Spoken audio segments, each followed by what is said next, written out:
She hadn't planned to stop, didn't need bread, didn't need nails, didn't need anything, really not anymore. But something about the way the wind shifted made her pull the reins, glance toward the square. That's when she saw them. Three boys, sacks tied over their heads like burlap masks, hands bound behind their backs, standing still beside a hand-painted sign that said, "Orphans, $3 apiece. SIS. No names, no ages, just that." Martha Langley stepped down from her wagon, boots striking the dirt like a challenge. No one noticed at first. No one ever did. The town had long since stopped caring where the widow Langley went or why. She did her shopping twice a month, always in black, always silent, never lingering for gossip or prayer meetings. But now she walked straight into the crowd that had formed around the post where the boys stood, and every head turned. Not because she looked strange, but because her eyes did. The auctioneer, a red-faced man with too short suspenders, cleared his throat. "Ma'am, you here for one?" She didn't answer. One of the boys swayed, the tallest. He was older, maybe 11, maybe 12. His knees buckled slightly, but he caught himself. The other two didn't move. $3 each, the man said again, scratching at his neck. Farmer up north said he might take M, use M for sheep herdin'. Martha stepped closer, still didn't speak. The auctioneer looked nervous now. "You understand, ma'am, these boys ain't house-trained, don't talk much, don't cry either, haven't eaten today. They've been like that since sunrise, orders from the cellar, don't untie the sacks." Still nothing. "Could be mute, could be worse," he chuckled awkwardly. "You don't know what you're buying is all I'm saying." Martha reached into her coat, pulled out a worn leather purse. Inside were 6 silver dollars and one folded scrap of paper that smelled like lavender and dust. She pressed the coins into the man's palm. "All 3, she said. He blinked. "Pardon." "Untie them." "But now." The crowd watched with breath held and mouths open. The man hesitated, then muttered something under his breath and stepped forward, knife in hand. One by one, he cut the rope binding each sack. The fabric fell away. The oldest boy had pale blue eyes, too wide for his thin face. His jaw was clenched, but he didn't flinch. The middle one had a bruise under one eye and a scab on his lip. His eyes darted between faces, not focusing on any of them. The smallest, just a child, no more than 6, stared straight at Martha. Then he whispered, "Mrs. Langley." Not loud, not scared, just certain. The crowd rustled, someone coughed, a woman muttered, "How does he know her?" Martha didn't answer. She stepped forward, placed a hand on the boy's shoulder, then the middle one, then the eldest. "Come with me." The auctioneer called after her, "You don't even know their names." But she didn't stop. She didn't need their names. She just needed them to live. They rode back in silence. The boys sat in the back of the wagon, clutching their knees, eyes on the road. She didn't ask them questions, didn't hand them bread or water, not yet. Martha knew better than to offer comfort too quickly. It scared the ones who'd been hurt the worst. Her house sat on the edge of the valley where the pines grew taller and the creek ran fast. The fields had long since gone to seed. The barn leaned to one side, and the windows hadn't been scrubbed in months, but it stood. And it was hers. The boys didn't move when she stopped in front of the porch. "Inside," she said. The eldest was the first to jump down. He helped the others without a word. They followed her into the house like shadows, steps quiet, breath tighter than it should have been. Inside, the stove still held warmth from the morning. She set a kettle on, opened a cupboard, pulled down a jar of dried beans and a sack of flour. "Sit," she said. They did. She stirred batter with one hand, watched them with the other. "What's your name?" she asked the smallest. He hesitated. "Milo," he whispered. She nodded. "Yours." The middle one looked down. "Harris." The oldest looked at her a long time before he spoke. "Beck." She set the pan on the stove and began spooning batter into it. "I'm Martha. You said my name, Milo. How'd you know it?" He shrugged, just knew. "Did someone tell you about me?" "No." "Did we meet before?" He shook his head. "Then how?" He looked at her, really looked, like a boy too young to lie but too old to trust the truth. "I heard it when I was sleeping. A lady said it. She said, 'Martha Langley will come, she'll take you home.'" The batter sizzled. Beck stiffened. Harris glanced at the floor. Martha didn't move. "What lady?" "She didn't say her name." Milo scratched at his wrist, voice barely audible, "but she was kind and warm like you." The room was quiet for a long time. Then Beck stood. "I don't care how he knew your name," he said, "but if you're gonna hurt us, do it quick. Don't drag it out." Martha turned, brow furrowing. "I won't hurt you." "They all say that." "Well," she said, flipping the pancakes, "I won't say it again." She fed them. They ate like wolves. No conversation, no laughter, just the scrape of forks and the clink of mugs. When the plates were empty, she brought out blankets, laid them near the hearth. "You sleep here tonight. Clean clothes are in the chest. If you run, I won't come after you, but I'll leave the lantern on until morning." She turned, stepped toward the stairs. Then she stopped. "Tomorrow," she said softly, "we'll talk about what happens next." But they didn't sleep. And neither did she. Because what Milo said replayed in her mind over and over. Words she'd never told anyone, not even the Lord. Not even when she was on her knee beside her husband's grave. "Let someone need me again," she'd whispered into the soil. "Let someone say my name." And now a boy had. And 3 lives, maybe 4, were about to change forever. Morning came without ceremony.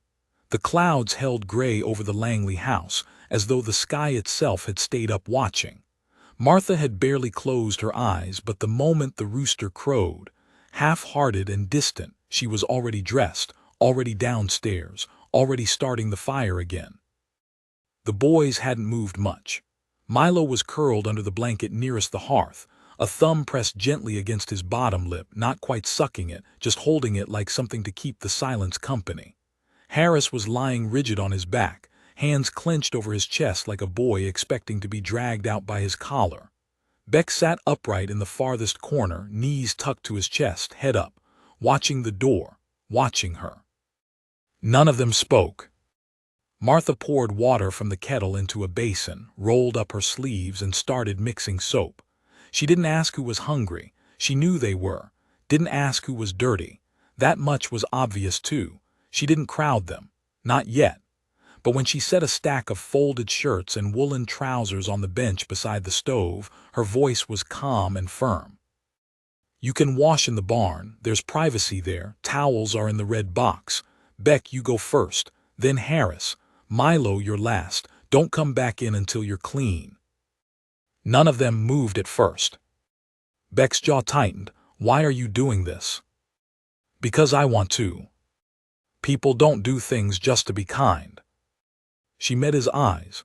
"That's because people forget how much kindness can cost." He didn't answer, but a minute later he got up, took the clothes, and disappeared through the back door.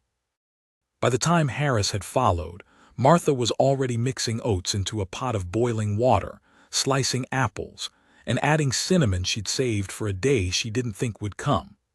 Milo lingered in the doorway after the other 2 had gone, small shoulders hunched. "Can I keep my name?" he asked. She turned. "Why wouldn't you?" He looked down. "People change them if they take you in." "I won't." "Good," he whispered, "'cause I think God gave it to me." Something in her chest wavered. "You warm enough?" she asked. He nodded. "Go on then." He trotted barefoot toward the barn. The sky lightened as they bathed and changed. Beck was the last to return, hair still damp, shirt too big but clean. He didn't sit, just stood at the table like he was waiting for orders. I'll do chores, he said. You don't need to. I want to. That changed things. Martha led him outside, showed him the tool shed, the old chicken coop, the vegetable patch that hadn't seen a spade in months. Beck didn't ask questions, just nodded and got to work. She sent Harris to stack firewood. Milo followed her through the house, helping her fold linens and collect dishes. It wasn't a perfect day.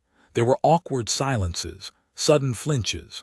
Milo dropped a plate when she spoke too sharply about the mud on his boots. Harris wouldn't meet her eyes. Beck didn't come in for lunch.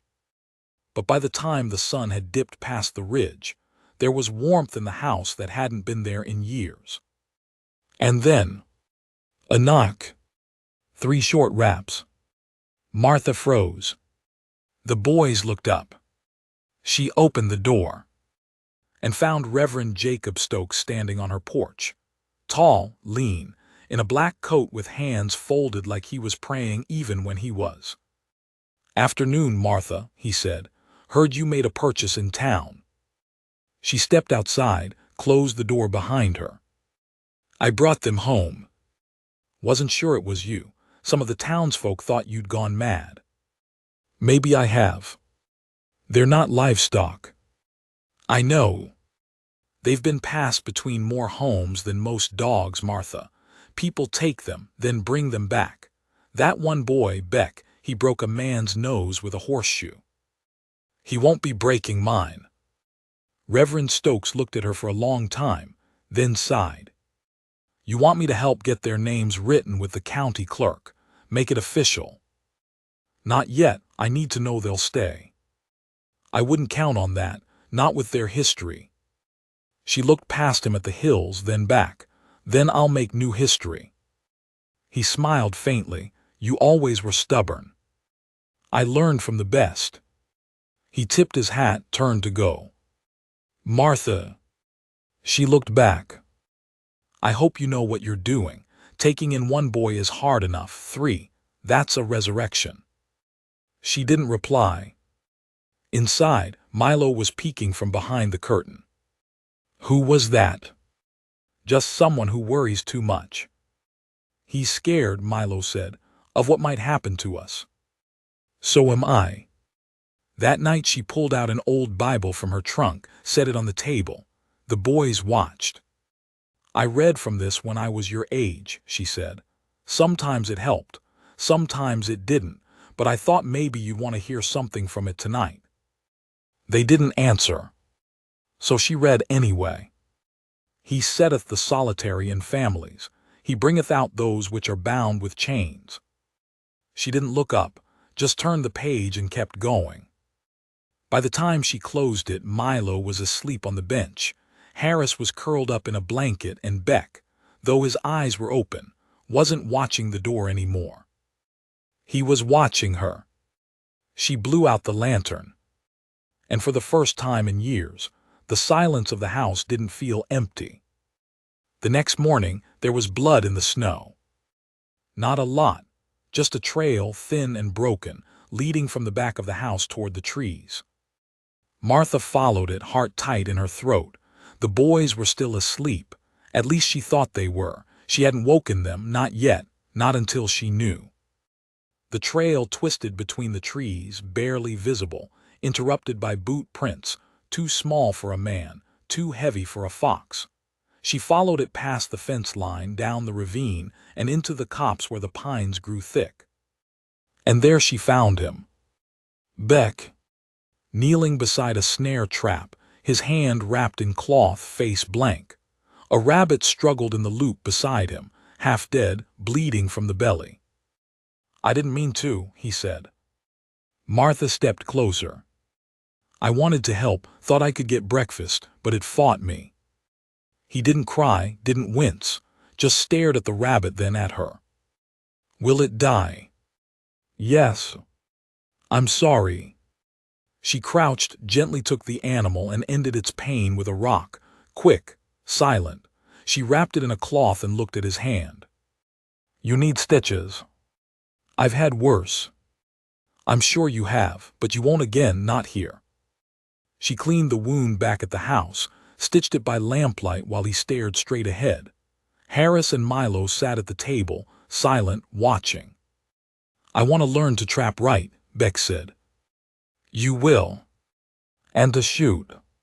"Why?" "So I can protect them." Martha met his eyes. "All right, but not today." He nodded. When he lay down that night, he didn't curl against the wall. He lay facing the room. Facing them. Facing her. And Martha, after the boys had drifted off, whispered into the dark, "Thank you." She didn't say who she was thanking. She didn't need to. It was the scream that tore her from sleep. Not a startled cry, not a childish whimper, but a raw, animal scream that wrenched through the walls like it had torn itself straight from the spine. Martha bolted upright, heart slamming. It was still dark, maybe an hour before dawn, but there was no mistaking where it had come from. The boys' room. She didn't bother with slippers. Her nightgown tangled around her ankles as she rushed down the hall, nearly colliding with the doorframe. She flung it open. Beck was thrashing. His body was slick with sweat, sheets twisted around his legs, one hand clawing the air like he was reaching for something in a fire. His eyes were shut tight, but his mouth was open wide, the scream still echoing out of him, hoarse now and breaking. Milo was sitting up in the cot beside him, hands over his ears. Harris stood frozen by the window, too afraid to move. "Beck," Martha said sharply, "wake up." He didn't, his arms jerked. A choked sob rose up. Words barely began to form in the cries. "Stop, please stop, not again, no more please." Martha didn't hesitate. She crossed the room, dropped to her knees beside him and gripped his shoulders. "Beck, it's not real, you're safe, you're home." His eyes flew open. His whole body snapped rigid as if he'd been doused in cold water. Then he gasped, one huge, rattling breath, and he recoiled so fast he nearly fell from the bed. "Don't touch me," he shouted. "It's Martha," she said calmly, not moving. "You were dreaming." He blinked, looked around the room like he didn't recognize it. His chest heaved. Sweat rolled down his temples. Milo had started crying softly, a broken sort of sound like someone trying not to cry and failing. Beck covered his face. "I'm sorry, I didn't mean to wake anyone, I didn't mean," his voice broke. Harris stepped forward, still pale but steady now. "He does this sometimes," he said. "Not always this bad, but sometimes." "Should I go sleep in the barn?" Beck asked. "I'll be quiet, I swear I'll be quiet." "No one's going to the barn," Martha said. "You're staying here." He lowered his hand slowly. "I scared him," he said, nodding toward Milo. Milo wiped his eyes with the sleeve of his shirt and whispered, "It's okay." "I dreamed he was back," Beck said. "The one who bought us before the last place. I don't remember his name, just his boots. He always smelled like rope. I thought I was back there." Martha felt her throat tighten. "You're not." "I know. You're not." He nodded, a little slower this time. They all sat in silence for a while, the only sound the wind outside scratching at the roof. Eventually she spoke, "We'll make tea." "Now?" Harris asked. "It helps," Martha said, rising. "It helps remind us where we really are." They followed her, silent as shadows. In the kitchen, she lit the lantern, boiled water, and let each boy choose his own mug. Milo picked one with blue flowers. Harris chose the plain gray one. Beck didn't choose until she held one out herself, an old tin cup with a dent in the rim. He took it without a word. They sat at the table, sipping slowly. Beck's hand still trembled, but his breathing eased. "Are nightmares like memories?" Milo asked, barely above a whisper. "They're what memories do when you try to forget them too fast," Martha said. That seemed to make sense to all of them, though no one said anything after. They stayed at the table till dawn. None of them returned to sleep, but when the rooster crowed again, it sounded less lonely. Later that morning, Martha handed Beck an axe. He stared at it. You want me to chop wood? I want you to do something that makes your arms tired and your mind quiet, she said. But you're not touching that pile until I show you how. You nick that blade, and I'll have you sharpening it till Easter. He nodded. It was a slow process. Beck was strong but unused to proper tools. He'd been handed things before, knives, belts, ropes, but never taught to use them right. Martha corrected his grip, showed him the difference between splitting a log and splitting a knuckle. By noon, he was sweating and focused, and the pile of kindling was growing. Harris helped her in the garden. He didn't talk much, but she saw how he handled things carefully, seeds, roots, dirt, as if they might vanish if pressed too hard.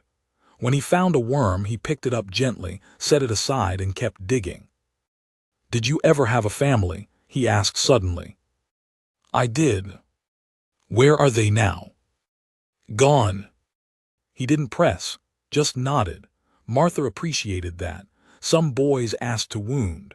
Others asked because they were looking for parts of themselves. Harris asked like he was trying to see how much loss he might survive. Inside, Milo was sweeping. Not because anyone told him to, but because he liked making little lines on the floor. He sang to himself softly, old hymns without full verses, just fragments he remembered. This little light of mine, he murmured again and again, not seeming to realize she could hear. That afternoon, Martha found herself humming the same tune while baking. 3 days passed, then 4, then a week. The boys began to change, though none of them noticed it. Harris started reading aloud by the fire. He wasn't good at it, he stumbled over long words, but Milo always clapped anyway. Beck stopped asking to do chores. He just did them. Martha caught him once repairing a hinge on the barn door with a nail he'd found, and when she asked who showed him how, he shrugged. You did, he said, when you fixed the gate latch. Milo began leaving little drawings under her pillow. Crayon things, smudged and barely decipherable, but always with her in them. Always with the word home scrawled somewhere in the corner. But it wasn't perfect. One night, Harris came home with a black eye. Martha saw it the moment he walked in. What happened? Nothing. Don't lie to me. He looked at his feet. Town boys said we were trash, called Beck names. I told them to stop. They didn't. Did Beck fight back? No, he just stood there. Why didn't you run? He shrugged. We don't run anymore. Martha knelt. Let me see. He lifted his chin. She touched it gently. You're brave, she said. Foolish too. Sometimes they're the same thing. She cleaned the wound. That night she made hot stew and let them all sit closer to the fire than usual. Beck didn't say much, but he slid Harris an extra slice of bread when he thought no one was looking. A letter arrived the next morning, postmarked from town. Martha almost didn't open it, but the handwriting was familiar, tight, legal. It was from the county. She read it twice, folded it, put it in her apron pocket. After breakfast, she asked the boys to sit. I've been asked to bring you into town, she said. The room went still. Why? Beck asked. They want to ask you questions, make sure you're doing well, that I'm fit. We don't want to go, Milo said. You don't have to stay, she said gently. But you have to come with me. You have to show them what we've built here. Beck stood slowly. If they try to take us. They won't. Not if we show them who you really are, not what they've heard, not who you were passed between like property, but the truth, what we've become together. No one spoke for a long time. Then Harris nodded, all right. The ride to town was long. No one spoke. When they arrived, the courthouse loomed like a brick sermon. Inside, the hall smelled of ink and varnish. The clerk looked down at them with suspicion. But the boys stood straight. Milo held Beck's hand. Harris didn't fidget once. The man asked questions. Do you sleep through the night? Do you get meals? Do you feel safe? Each boy answered, calm, clear. Beck's voice only cracked once, and when it did, he lifted his chin and repeated the word stronger. Yes. When it was done, the clerk leaned back. You're lucky, he said. She could have left you to rot. Not many would take in 3 of you, not after what we've seen. She didn't take us in, Beck said. The man blinked. She did. We chose her. That night when they returned home, there was a new drawing under Martha's pillow. It was of 4 stick figures, holding hands in front of a crooked little house with smoke from the chimney and stars overhead. On the roof, someone had written in big letters, "Found." And for the first time since burying her husband, Martha cried. She didn't do it in secret. She didn't hide her face. She sat at the table and wept. The boys didn't ask why. They just stayed with her. The first snow came early. It blew in quiet, thin at first like lace pulled across the mountains. But by morning, the hills had vanished behind a blanket of white, and the sky hung low and gray.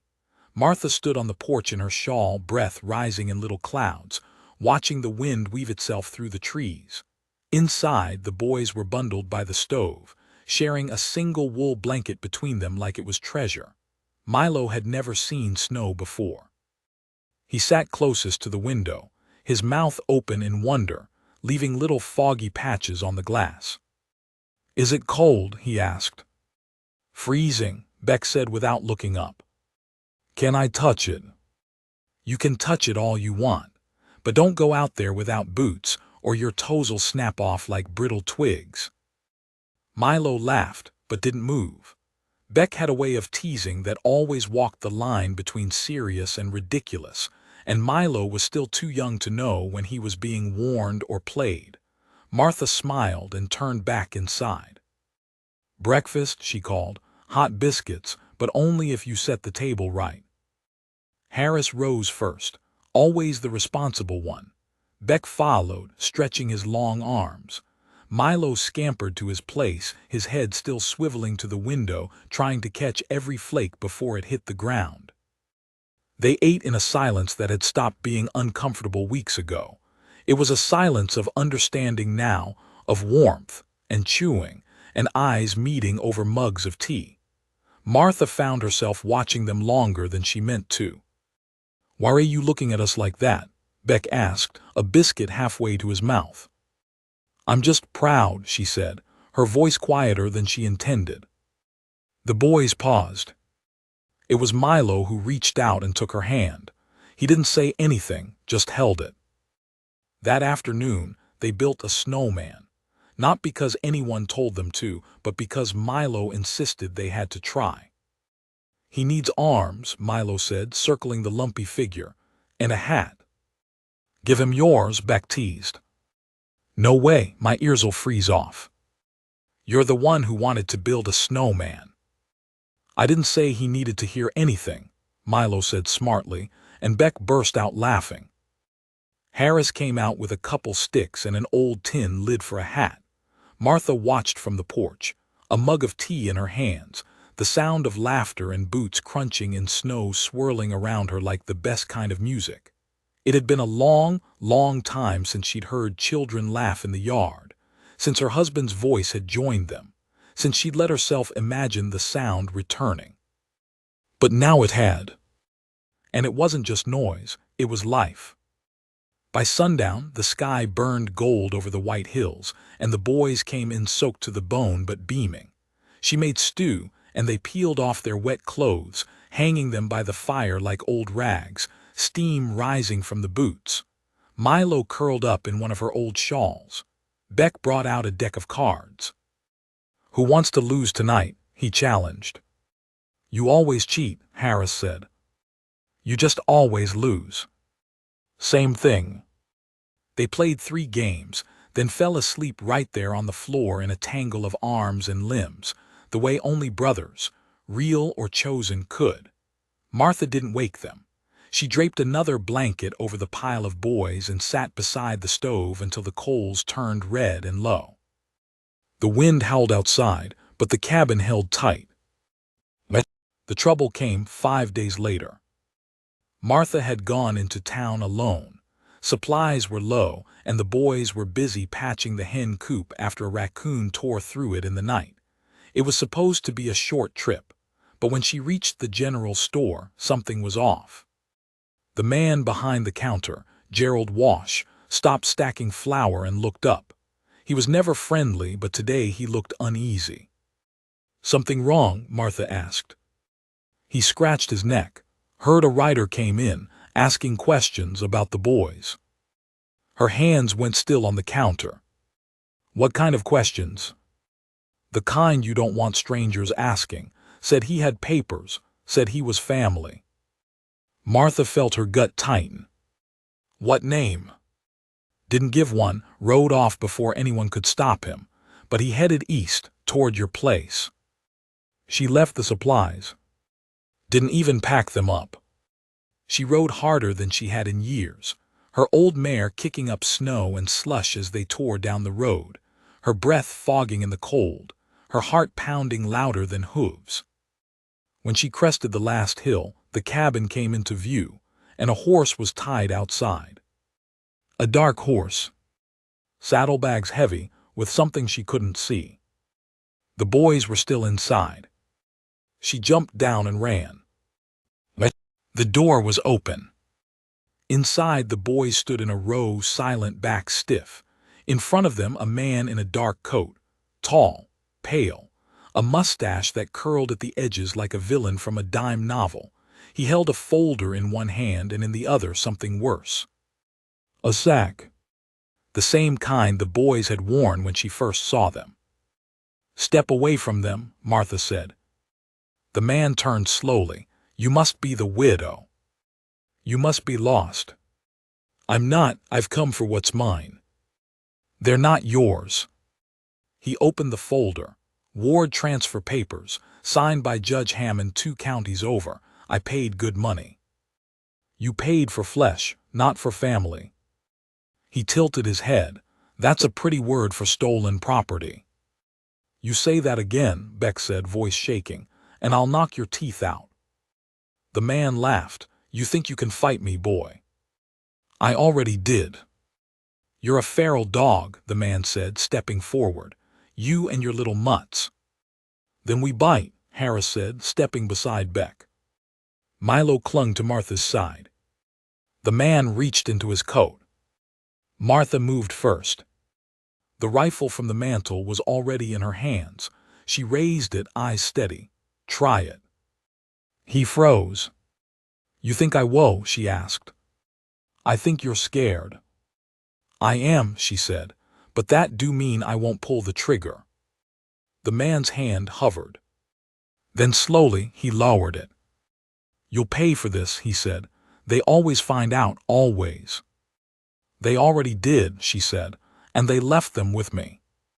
He backed to the door, tied the sack to his saddle, and rode off. She didn't lower the rifle until the sound of hooves vanished completely. That night none of them slept. They sat by the fire, huddled close, the warmth doing little to settle the tremble that lingered in Milo's hands or the hard set of Beck's jaw. "They'll come back," Beck said. Martha nodded. "Maybe, but we'll be ready. Next time we fight." "No," she said. "Next time we stay together." "They think we're weak," Harris said. "Then let them think it," she replied. "It's easier to surprise them that way." Beck gave a dry laugh. The next morning she went into town again, this time with all 3 boys. She marched them into the courthouse, straight into the judge's office, and dropped the papers the man had left on the desk. "I didn't sign these," Judge Tomlin said, adjusting his spectacles. "Hammond's retired, hasn't signed anything in years. Then someone's forging legal documents to snatch children." He paled.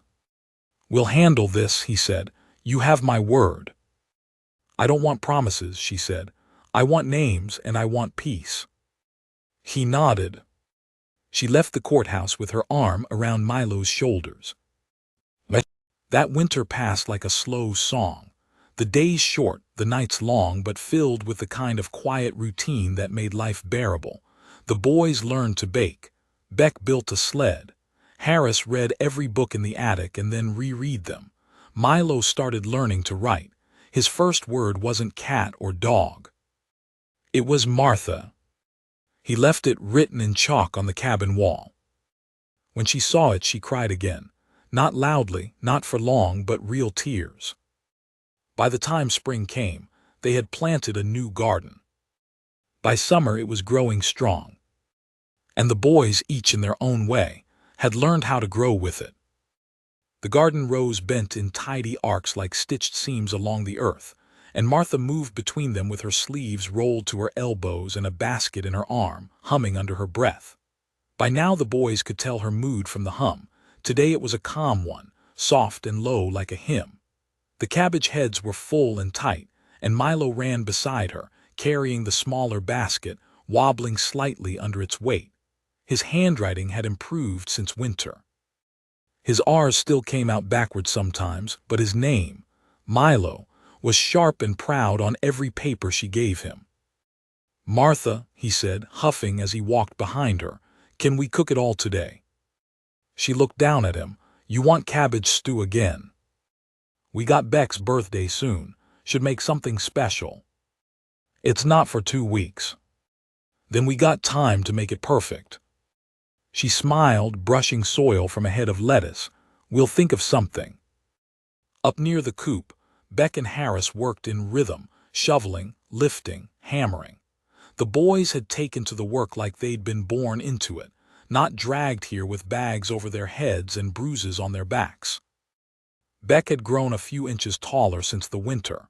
His sleeves didn't reach his wrists anymore, and Harris's voice had deepened just slightly, enough for Martha to hear it change, even when the boys pretended not to notice.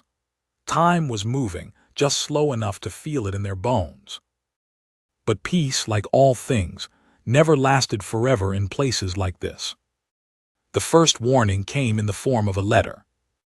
No name, no address, just folded parchment slipped into the crack of the door late one night.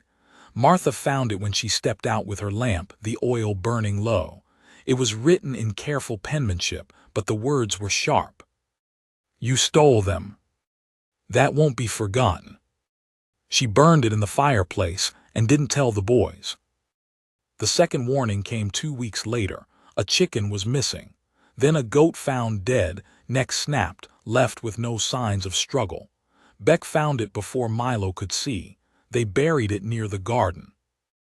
I think it was wolves, Harris said. Wolves don't snap necks and leave the body untouched, Beck replied. Someone's sending a message. Martha didn't argue. She just started locking the door and keeping the rifle loaded. Beck's birthday came with storm clouds and thunder that trembled the window panes. They lit the cabin with every candle they could find. Milo made him a wooden whistle he carved himself. Harris gave him a hand-stitched pouch for carrying nails and tools. Martha gave him a new coat, dark wool, fine stitching. It had belonged to her late husband, but now it fit Beck almost exactly. I can't take this, he said quietly, his eyes not quite meeting hers. You already have, she replied. He wore it the next morning without saying a word.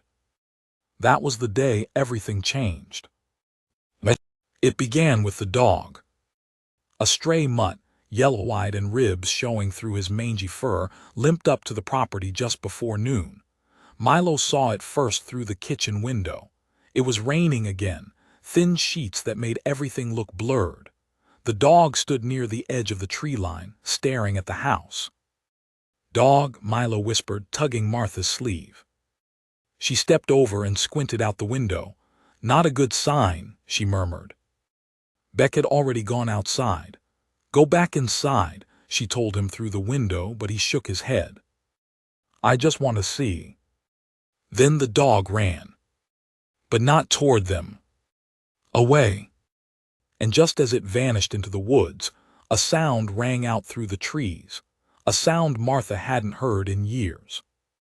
Gunfire. One shot. Then silence. Then 3 more.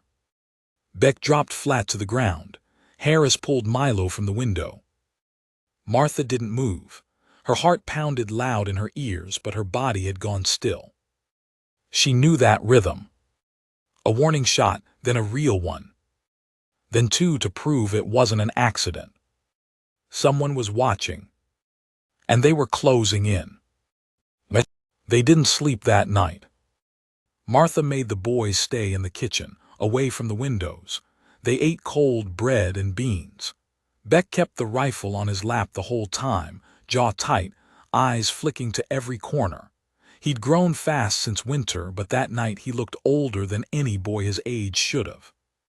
"Do you think they'll come in the dark?" Harris asked. "No," Martha said.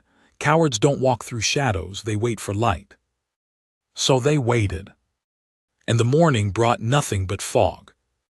Still they stayed inside. 2 days, 3. By the 4th day, they were low on food. "I can go into town," Beck said. "I'm faster." "You're a boy," she said. "They'll be looking for you." He didn't argue. Instead, she took the long trail, avoided the road. It cost her 3 hours each way. When she returned, her face was pale. "What is it?" Harris asked. "There's a man in town. New, keeps asking about me, keeps asking if I live alone." "Did you tell anyone?" "I didn't need to," she said. "Sheriff already ran him out, but he wasn't working alone." That night she unpacked a box she hadn't opened in years. Inside was her husband's old revolver, a spare box of ammunition, and a map. She unfolded the map across the kitchen table. "There's a safe place 3 valleys over, a church-run homestead. They help families.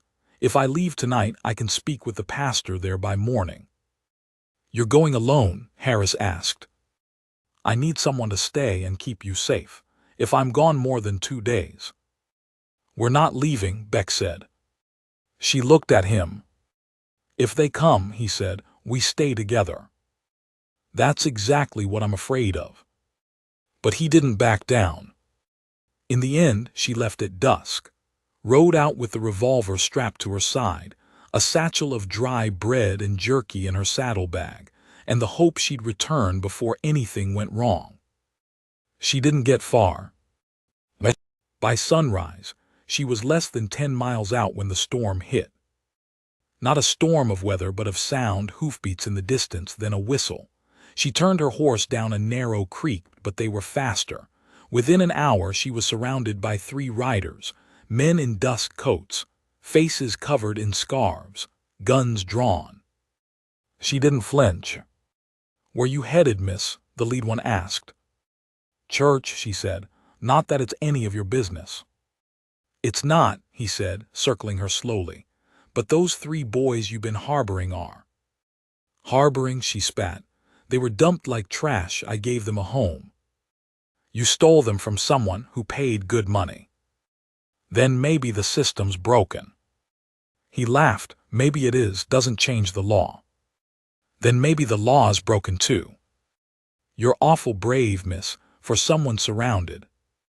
"I've got enough lead to fill all 3 of you," she said, lifting her revolver. "And I've got friends," he said, whistling again. Behind her, 4 more men stepped out of the trees. She didn't lower the weapon. But she didn't fire either. Instead, she dismounted. "If you take me," she said, "you'll have to drag me. I'm not walking anywhere with men like you." "You won't need to," the leader said. And then he struck her. Back at the cabin, the boys waited. First 1 day, then 2. By the 3rd, Beck couldn't sit still. "She wouldn't leave us." "She might have gotten stuck," Harris said. "Injury, storm, anything." Beck shook his head. Something happened. He opened the box she left behind.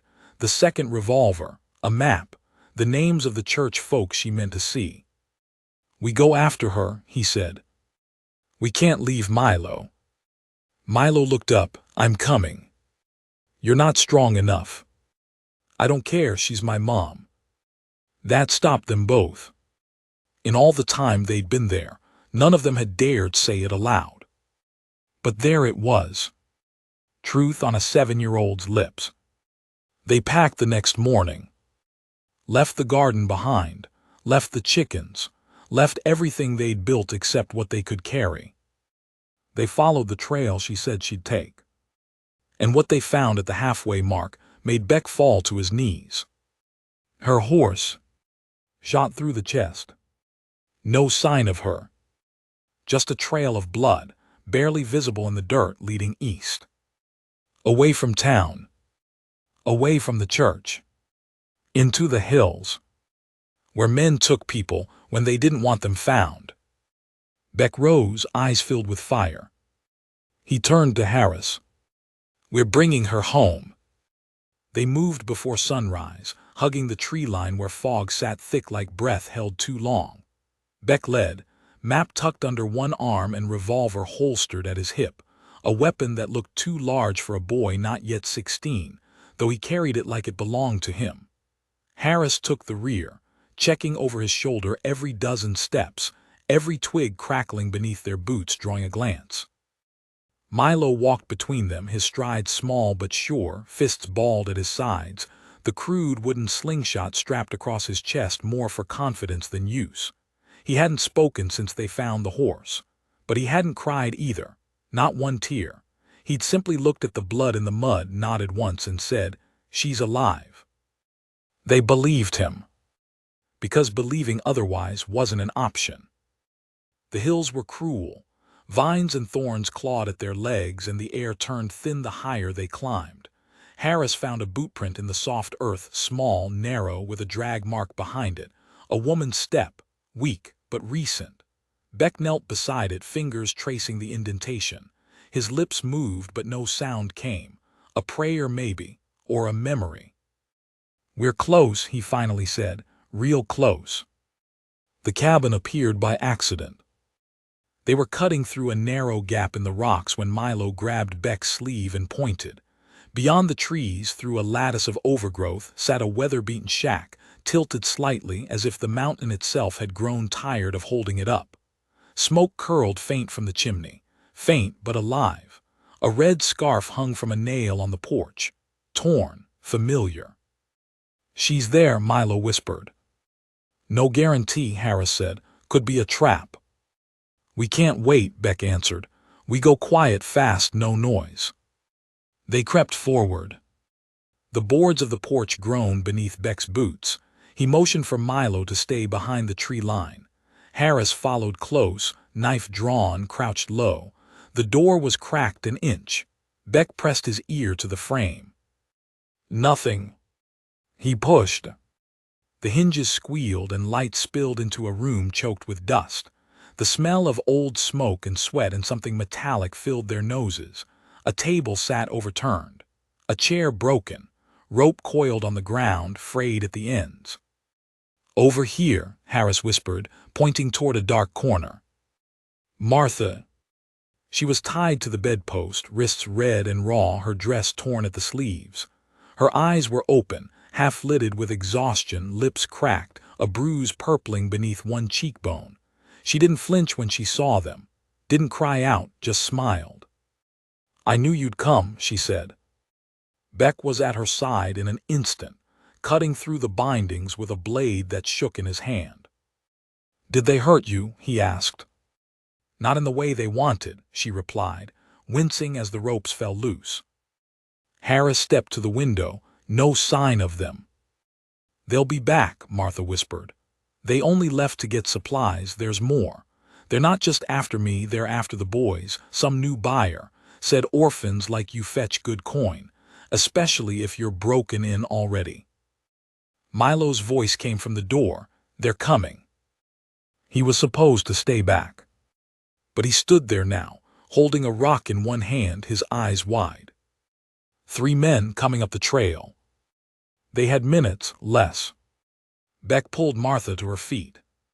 She staggered. "I can run," she said. "You can lean," he replied, slinging her arm over his shoulder. The escape wasn't clean.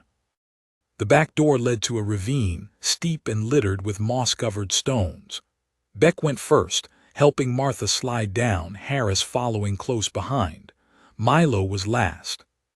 He didn't make it halfway before the shout came from above. There, down the hill. Gunfire tore through the quiet, splintering bark and kicking dust into the air. Harris spun, returning a single shot up the ridge. One of the men dropped. The others scattered, but not for long. They'll circle, Beck said. We can't outrun bullets. Martha gritted her teeth. There's a mine shaft, old, about half a mile east. My husband used to trap there. If it's still standing, it'll buy us time. Then that's where we go. They ran. The path was rough. The rain had loosened the earth, turning it to slick clay. Twice Milo slipped, each time hauled up by Harris's grip. Beck moved like a shadow, Martha leaning heavier with each step, her breath coming in short bursts. They reached the mine, just as the sky darkened with incoming storm clouds. The entrance was half collapsed, boards sagging inward, but the tunnel still yawned open like a waiting mouth. Beck didn't hesitate.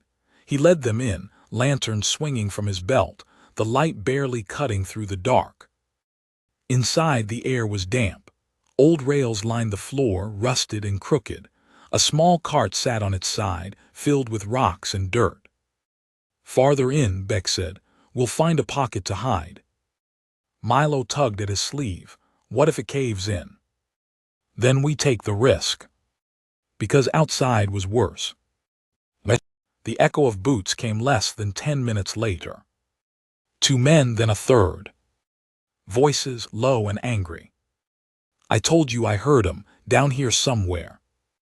They won't get far, this place is a coffin. Beck positioned himself at a bend in the tunnel. He handed Martha the revolver. She looked at him, startled. You shoot if they get too close, no questions. I won't let them take you, she said. He nodded once and slipped into the dark. The ambush was fast. Beck waited until the first man passed, then struck with a piece of iron rail, catching him across the temple. The second spun, shouting, but Harris tackled him from the side, knife flashing in the dim. The third raised his pistol, then went down with a gunshot from behind. Martha stood at the tunnel mouth, smoke curling from her weapon. Her hands shook. I didn't think I would. You did, Beck said, helping her lower the gun. You saved us. We're not safe yet. And they were. The last man wasn't dead. He groaned, reaching for his weapon, blood streaming down his cheek. Please, he rasped. I was just doing a job. Beck looked at Martha. She stepped forward, leaned down and took his weapon. You tell whoever sent you, she said, voice firm and cold. If they come near my boys again, I'll put the next one between their eyes. She stood. We leave him, let him crawl back. They exited the mine by a side shaft Beck remembered from the map. It took them twice as long to circle the ridge and reach the base, but by sunset they were clear of the hills, clear of the blood, the shack, the mine. By morning they were home. It took weeks before anyone spoke of what happened. Milo finally asked one night, his voice soft as he dried dishes beside Martha. Will they come back? She didn't answer right away. They might, she said, but we're stronger now. Beck built a second fence. Harris set traps. Martha got a dog, a big, solemn hound that slept at the foot of her bed and never let the front porch sit empty. And slowly the fear faded. But not the memory. They planted a tree where the mine used to be. A small one, fragile but growing. For them, it was enough. The tree didn't bloom until spring. But when it did, Milo was the first to notice. He burst through the front door barefoot, face streaked with mud, shouting so loud that Martha dropped the pie tin she was drying. The hound barked once and bounded after him, tail high. It's got flowers, Milo yelled, real ones white. Martha followed him to the edge of the field where they'd buried the past. The sapling had pushed through the hard frost and stood, barely shoulder-high, covered in tiny blossoms. Fragile things, but brave. Beck knelt beside it, brushing a petal between calloused fingers. "Told you it would grow," he said. Harris stood behind him, arms crossed. "You said it'd die in the first freeze." "Shut up." Martha laughed. The boys were healing, not just from the bruises or the cold, but from something deeper, the kind of hurt that no one saw, the ache of not being wanted. But even peace has a price. That night someone knocked on the door. It wasn't gentle. 3 hard pounds, then silence. Beck was up first, hand on the revolver. Harris moved to the window, peeling back the curtain just an inch. "Ryder," he whispered, "alone, horse looks lathered." Martha stepped into the hallway. "Let me open it." "Martha, he's not here to hurt us." She said it with the certainty of a mother who knew things without needing proof. She opened the door. The rider wasn't a man at all. He was a boy barely older than Beck, hat too large for his head, boots worn to the soles. His eyes were red-rimmed, and he swayed in the saddle like he hadn't slept in days. A telegram was crumpled in his hand. "You Martha Boone?" he asked. "I am." He passed her the slip of paper. "Came urgent. Said if I didn't ride straight, the kids might die." Her blood ran cold. She took the telegram and unfolded it with trembling hands. 3 boys taken. Southbound wagon crossed river, headed for auction, need help, C. She didn't need to ask who C was. The boys, especially Harris, had kept quiet about the network they'd once been entangled in. The broken pipeline that shuffled orphans across counties, parading them as farm help or church hands, only to sell them to the highest bidder. Some boys escaped. Some didn't, but some stayed and tried to stop it. C was one of those. And if C had sent this, it meant it was bad. "I'll ride," Beck said, already lacing his boots. "No," Martha said, "I will." The room froze. "You can't," Beck started. "I won't ask you to let me," she cut in. "I'm telling you. I've stood in this house long enough trying to make a home for boys who never knew what one looked like. If those 3 are out there, I'm not waiting for another grave tree to mark them." She turned to Harris. "Saddle both horses. We leave in an hour." He didn't argue. By dawn, they were halfway down the ridge, rain chasing them like wolves. The trail was narrow and slick, the river swollen from storms upstream. They crossed at the shallow bend where the rocks turned red with clay. On the far bank, Martha dismounted and knelt beside a hoof print. "Wagon," she said, "heavy 4 wheels." "How far?" "Not more than a day." They pressed on. The land changed. Trees thinned. Fields turned to dust. At dusk, they came upon a trading post with its windows shuttered and the smell of blood hanging like smoke. The innkeeper was outside, sweeping broken glass into a heap. 3 boys came through here, Martha said. Bound, one was limping. The man looked up, eyes hard. "Why should I tell you?" Harris took a single step forward. "Because if you don't, she'll ask again, and then I will." The man hesitated, then pointed south. "Wagon broke an axle here, fixed it by dusk, headed to Porter's mill, said something about a private auction." Harris cursed under his breath. Porter's mill was a day's ride, less if they didn't sleep. They didn't. By nightfall, they reached the edge of the valley. From the ridge, they could see smoke rising from the chimneys below.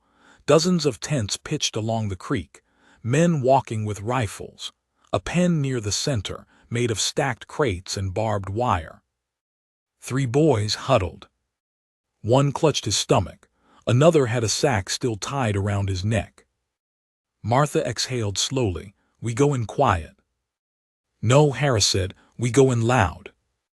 He opened his coat to reveal a stick of dynamite. "You've been carrying that," Martha hissed. "Only for the right cause." "And now is." He looked down the hill. Now's the time. They waited until midnight. Martha moved first, slipping through the dark toward the crates. She didn't run, didn't crouch, just walked steady as if she belonged, a woman in a world of men daring them to stop her. None did. The boys saw her and blinked, too dazed to speak. One reached out. She pressed a finger to her lips. Then she cut the wire. Harris struck the fuse from behind a barrel, flame catching the cord just as Beck sent the horse into a charge from the opposite end of camp. The explosion wasn't large, but it was loud. It scattered the tents, sent guards scrambling, gave Martha the opening she needed to pull the boys from the crate and run. They didn't look back. They rode through the night. No one followed, or if they did, they never caught up. By dawn, they reached the tree again, still blooming. The boys were safe. But something had changed. Weeks later, C arrived. He rode a mule and wore a hat so wide it shadowed his whole face, but he smiled when he saw Martha. "You got my message." "I did." He reached into his coat and handed her a ledger. Names, ages, destinations. "Still more out there," he said. "Too many." She didn't look away. "Then we keep going. You and the boys. Me and whoever wants to help." She nodded once, welcome to the fight. That night Beck sat on the porch, lantern in his lap. Milo curled asleep against the dog, and Harris leaned against the rail, carving something from a scrap of pine. "You ever think we'll stop running?" Beck asked. Martha came outside, the newest boy, Jonas, tucked beneath her arm. "No," she said, "but maybe we'll make a place where others don't have to." Jonas looked up at her, then at Beck. "Are you my new family?" Martha didn't hesitate. "We're your real one." And in the distance, lightning rolled across the hills. But for once, no one was afraid of the storm. The storm rolled in with a low grumble just past midnight. The rain didn't come all at once. It crept in slow, whispering against the windows like an old voice returning to a house it once knew. The boys didn't wake. Not even Milo, who usually stirred at the slightest creak of the roof. They were too tired, too full, and for the first time in years, too safe to flinch. Martha sat by the hearth, her hands wrapped around a mug of coffee gone cold. Beck slept near the fireplace, a book still open on his lap. Harris leaned against the doorframe, his eyes watching the trees shift in the wind. No one spoke for a long time. There was nothing that needed saying. The fire crackled low. Outside, the field swayed with the rhythm of the downpour. It was the kind of storm that cleared the air.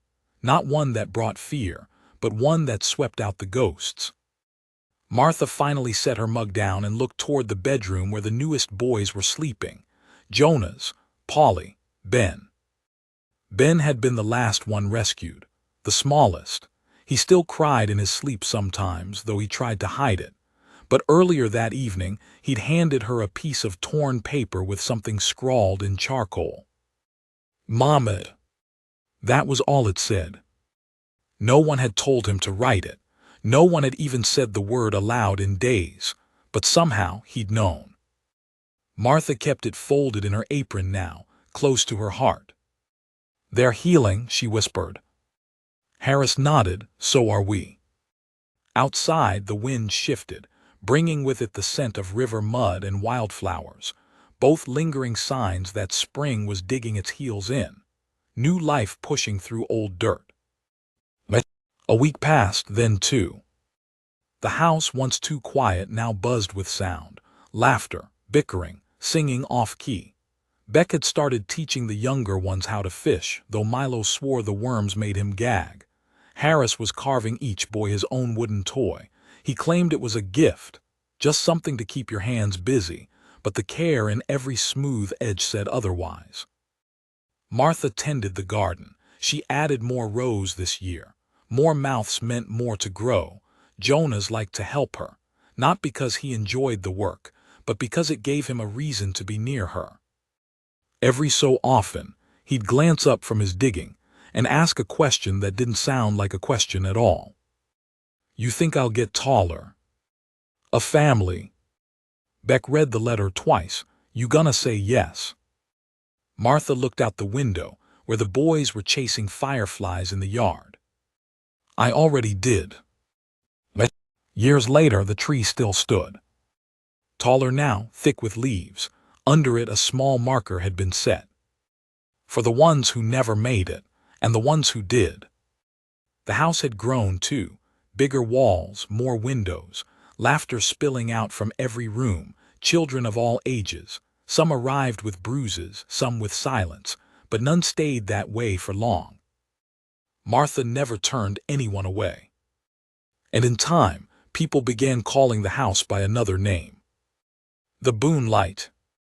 Because that's what it became. A light. For the boys who were buried in cages and crates in silence. For the ones told they weren't worth keeping. For the ones digging their own graves until someone reached out and said, "You don't have to." And for a quiet, widowed woman who once lost everything, and then gave everything to give them life.